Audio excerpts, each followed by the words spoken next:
If you were shot, stabbed, blown up, and left for dead, how many times would you get back up? On May 2nd, 1968, in the jungles of Vietnam, one man refused to stay down.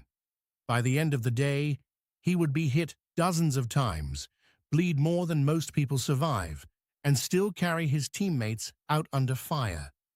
His name was Roy Benavidez.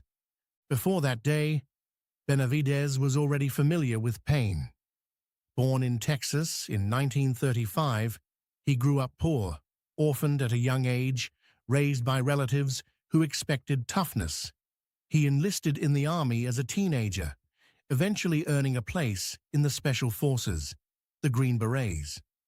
By the mid-1960s, America was deep in Vietnam, and Benavidez was operating in one of the most dangerous theaters of the war.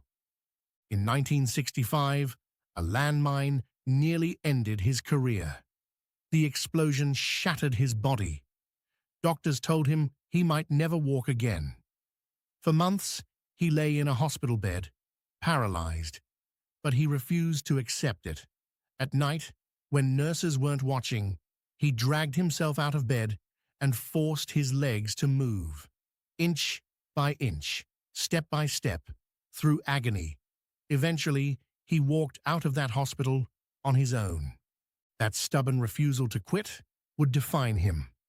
On May 2nd, 1968, a 12-man Special Forces reconnaissance team was inserted by helicopter into Cambodia.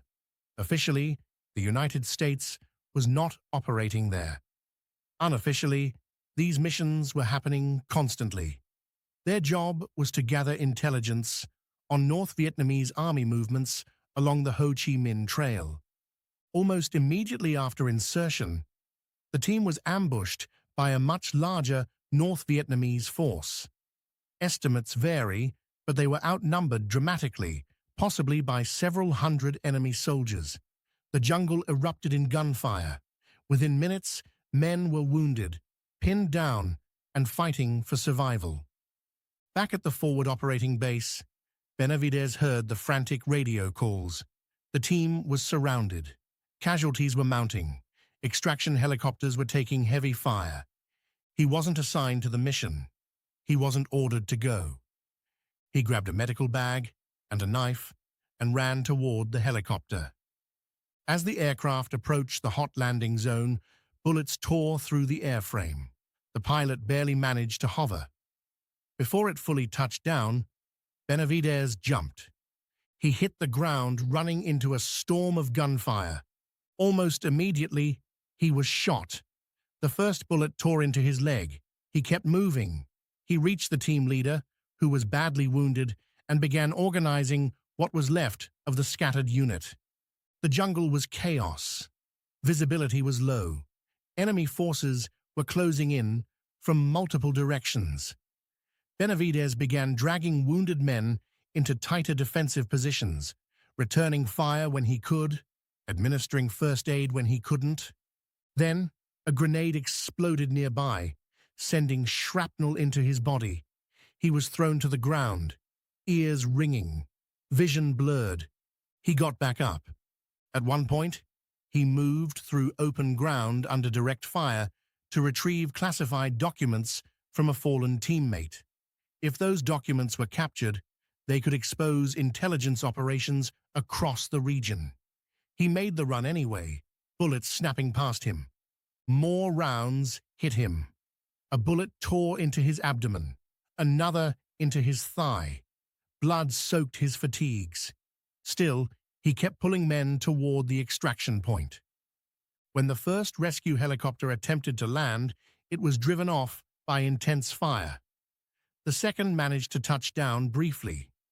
Benavidez carried wounded soldiers to the aircraft one by one, despite being hit again in the process.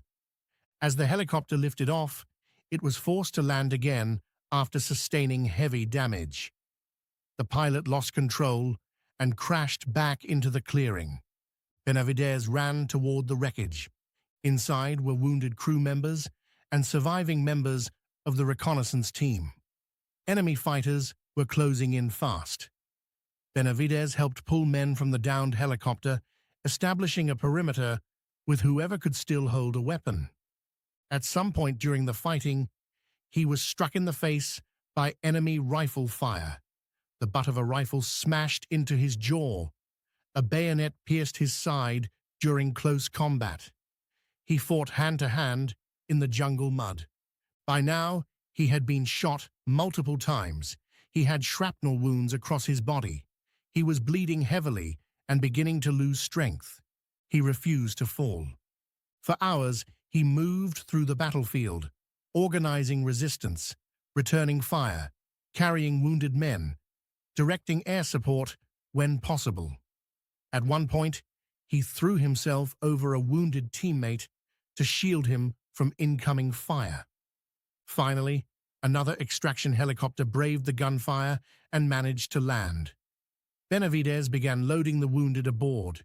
He physically shoved men onto the aircraft, ensuring the most critical were evacuated first.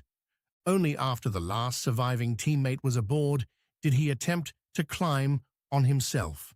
Before he could, he was shot again. This time, the impact knocked him unconscious. When medics later examined him, they believed he was dead. His body was covered in blood. There were so many wounds, it was difficult to count them all. He was placed in a body bag. Inside that bag, barely conscious, Benavidez gathered the last strength he had. He spat blood in the face of a doctor to prove he was still alive. He had sustained dozens of wounds. Accounts vary on the exact number, but he was shot multiple times, stabbed, beaten, and hit by grenade fragments. Yet every other member of that reconnaissance team survived. He did not leave a single man behind.